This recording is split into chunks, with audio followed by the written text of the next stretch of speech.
शुभ सकाळ मित्रांनो.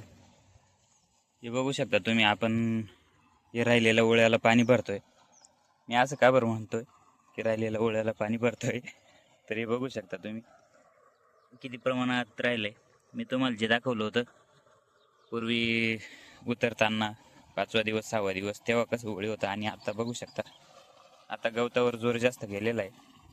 कारण सारखा पाऊस चालू आहे 21 तारखेपासून तर 2 नोव्हेंबरपर्यंत हा आमच्याकडे सारखा पाऊस चालू आहे. आणि आपण आता जे पाणी भरतोय त्याला आमच्या भाषेत म्हणतात खारवा उतारणं. जास्त पाणी जर झालं आणि अचानक उघडल्यानंतर जे ऊन पडतं का, जर पाणी नाही दिलं तरी जेवढं ओळे दिसते तेवढं पण राहणार नाही. त्याच्यामुळे हा खारवा उतारणं गरजेचं आहे. आणि हे जे दाखवतोय मी इथं इथं जाऊ दे, हे बघा, हे झाड असल्यामुळे आणि थोडी डाबी येते त्याच्यामुळे इथे पाणी तुंबतं, त्याच्यामुळे ओळे काही जगलेलं नाही इथं. मी तुम्हाला तेव्हा पण दाखवलेलं होतं, थोडं कमी प्रमाणातच ओळे उतरलं होतं तिथं. आणि हे बघा, जे 50% ओळे राहिलेलं आहे, आता आपण त्याला वाचवण्याचा प्रयत्न करून बघू. राहिलं तर ठीक, बाकी निसर्गाची इच्छा. आणि मी तुम्हाला जे सांगणार आहे 50% पण ओळे का वाचले, माझ्यापासून थोडं कंटाळा झाला आणि दुर्लक्ष झाल्यामुळे, कारण आम्ही पाण्याला कंटाळलो होतो. तर जर समजा मी याला तुम्हाला आज औषध सांगणार आहे एकदम पॉवरफुल, आणि मी माझ्या अनुभवाने सांगणार आहे. तुम्हाला पटलं तर घ्या, परंतु मी फसवेगिरी करणार नाही. आपल्याला कंपनीचं काही जाहिरात करायची नाही किंवा काहीच नाही. परंतु मी तुम्हाला आज सांगणार आहे की याला मी औषध कोणतं मारलं आहे आणि किती प्रभावी आहे. हे बघा, मी आहे ना याला पहिला डोस दिला होता सुडोमोनस प्लस ट्रायकोडर्मा, आणि त्याच्यात युमिकची एक पुडी होती एका पंपासाठी. म्हणजे आपण पंपाप्रमाणे घेतलं होतं. 6 पंपांचं आणलं होतं आपण त्या मळ्यात आणि इकडच्या मळ्यामध्ये. तर बघू शकता, हे बघा, सुडोमोनस प्लस ट्रायकोडर्मा लिक्विड फॉर्ममध्ये घ्यायचं आहे. ते लिक्विडमध्ये घ्यायचं, पावडर फॉर्ममध्ये घ्यायचं नाही. दुकानदार तुम्हाला पावडर फॉर्ममध्ये देतील ते घ्यायचं नाही, लिक्विड फॉर्ममध्ये घ्यायचं. आणि युमिक घ्यायचं, युमिक जेल घ्यायचं. तर हे बघा, पहिली फवारणी आपण अशा प्रकारे मारलेली आहे, ट्रायकोडर्मा, सुडोमोनस आणि युमिक. आणि दुसरी जी आहे बघा, काल फवारा मारला आहे आपण सायंकाळी, म्हणजे चंद्राच्या उजेडात आपण फवारा मारला आहे काल, मी खरं सांगतोय. कारण दिवसभर आम्ही कांद्याचं ट्रॅक्टर भरलं आणि संध्याकाळी येऊन याला फवारा मारलेला आहे. अजून पण वावरात वास येतोय आत्ता पण. तर मी दुसरी फवारणी सांगतो तुम्हाला,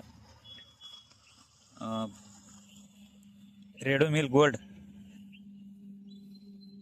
रेडोमिल गोल्ड आणि युमिक. मी तुम्हाला घडी घडी युमिक का बरं सांगतोय, तर युमिक आहे ना मुळांची वाढ करतो, पांढऱ्या मुळ्या फोडण्याचा जास्त प्रयत्न करतो, त्याच्यामुळे युमिक हे अवश्य वापरा. तुम्ही प्रत्येक पाण्याला पण युमिक वापरलं तरी टेन्शन नाही, त्याचा प्रादुर्भाव काहीच होत नाही. तर बघू शकता, याला जर थोडं मी लवकर फवारणी घेतली असती तरी उळे वाचला असतं. नाहीतर हे बघा, हे पडलेलं आहे पहिलंच, बघू शकता. आणि हे आता दुसऱ्या, हे बघा, हिरवं होत आहे, हिरवं होत आहे. थोडं याच्यावरती वदाडे अजून, म्हणून थोडंसं असं भुरकट दिसते आपल्याला, परंतु उडी एकदम छान आहे. बघा, मी पुसलं, हे बघा, थांबा मी तुम्हाला दाखवतो. हे बघा, हिरवं होत आहे, कारण ते वदाडाचं प्रमाण आहे, वदाडची बकलं आहे त्याला. परंतु मित्रांनो, मी तुम्हाला सांगतो, पहिली फवारणी सुडोमोनस, ट्रायकोडर्मा आणि युमिक ही घ्यायची, आणि दुसरी फवारणी त्याच्यानंतर 2 ते 3 दिवसामध्ये रेडोमिल गोल्ड आणि युमिक घ्यायचे. आणि तिसरी फवारणी अजून नाही घ्यायची आपल्याला. हे बघा, तण बघू शकता तुम्ही कसं आहे. आपण याला थोडं उठू देऊ, मुळी फुटली एकदा, थोडं हिरवं झालं काय, नंतर याच्यानंतर आपण याला गोल मारणार आहोत. गोल 10 ml घ्यायचं आहे मित्रांनो. इजिल गॅलिगन असेल तर 10 ml घ्यायचं आहे. बाकीचे असतील, आपण बाकीचे मारत नाही त्याच्यामुळे आपल्याला त्याचा अनुभव पण नाही, कारण इजिल गॅलिगन हे बेस्ट आहे. आणि 10 ml घेतल्यानंतर हे गवत जेव्हा जाईल त्याच्यानंतर 5व्या तर 6व्या दिवशी आपल्याला, मी तुम्हाला एक पुन्हा व्हिडिओमध्ये एक औषध सांगेल, आज नाही सांगणार मी, ते औषध मारायचं आहे. आणि आपण त्याच्यानंतर बघू काय प्रमाणात आपल्याला रिझल्ट भेटतो. आपल्याला इथून मागे रिझल्ट भेटला आहे, कारण हे बघा, मी याला जेव्हा सुडोमोनस मारले, ट्रायकोडर्मा सुडोमोनस, जागेवर थांबले. जेवढी मर झाली होती का, आपल्या जवळून चुकी झाली, थोडा लेट फवारा झाला आहे, जागेवर कंट्रोल झालं आहे. हे बघा, हे जे पडलं आहे ना पहिलं, हे आपलाच कंटाळा नडला आहे हा.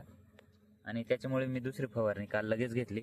आणि शक्यतो फवारणी करताना सायंकाळी किंवा एकदम सकाळी करा. शक्यतो सकाळीपेक्षा सायंकाळीच करा, कारण रात्रभर जे पाणी मुरतं का त्याचा आपल्याला 100% फायदा होतो. तर ठीक आहे मित्रांनो, व्हिडिओ आवडला असेल तर आपले व्हिडिओ बघून चॅनलला सबस्क्राईब करा, लाईक करा आणि कमेंट पण करत जा. जर आपल्या काही शंका असतील किंवा मला पण काही सुधारण्याचा प्रयत्न करा. तर धन्यवाद मित्रांनो, सबस्क्राईब करायला विसरू नका.